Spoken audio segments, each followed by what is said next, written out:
அவங்களே அலறாங்க. இந்த மாதிரி வந்து எங்களை விட உனக்கு அதுதான் முக்கியமா, இவ்ளோ சொல்லி கேட்க மாட்ற, இந்த பெத்தவங்களை விட யாராவது நல்லது நினைக்கிறவங்க இருப்பாங்களா அப்படின்னு சொல்லிட்டு நிறைய பேர் வந்து நிறைய கேட்டாங்க.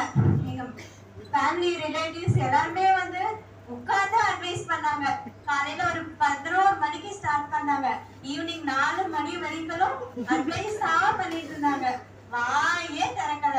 கடைசியா வரும்போது கூட இவ்ளோ சொல்றவே வாயை திறந்து பண்ண மாட்டேன்னு சொல்றாளா பாரு அப்படின்னு சொன்னாங்க. சோ அந்த சிஸ்டம் முடியும் போது கூட சொன்னாங்க, நம்ம வந்து பேசிதான் வந்து அவங்களுக்கு புரிய வைக்கணும்னு இல்ல, பொறுமையா இருக்கலாம் அப்படின்னு சொல்லிட்டு நம்ம சக்சஸ் மூலம் அவங்களுக்கு வந்து ஆன்சர் கொடுக்கலாம், வார்த்தையால ஆன்சர் கொடுக்கலாம் அப்படின்னு சொல்லிட்டு. ஏன்னா எதிர்த்து பேசினா முடிச்சுக்கிட்டு இருப்பாங்க, எதிர்த்து பேச ஆரம்பிச்சிட்டா இது விடவே கூடாது அப்படின்னு சொல்லிட்டு.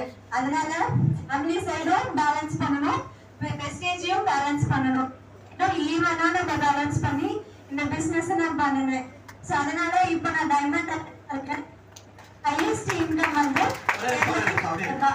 இப்ப இவங்க எல்லாரும் பாருங்க, அவங்கள பார்த்தா வந்து வெஸ்டேஜ்ல வந்து மாசம் 50,000 சம்பாதிக்கிற மாதிரி இருக்கா. இந்த வீடு கட்டிட்டாங்க வெஸ்டேஜ் மூலியமா சம்பாதிச்சு. வீட்டுல இப்படி எல்லாம் சொன்னாங்க,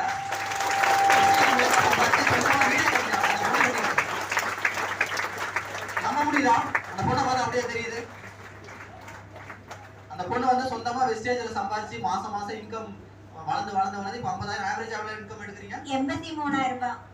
83,000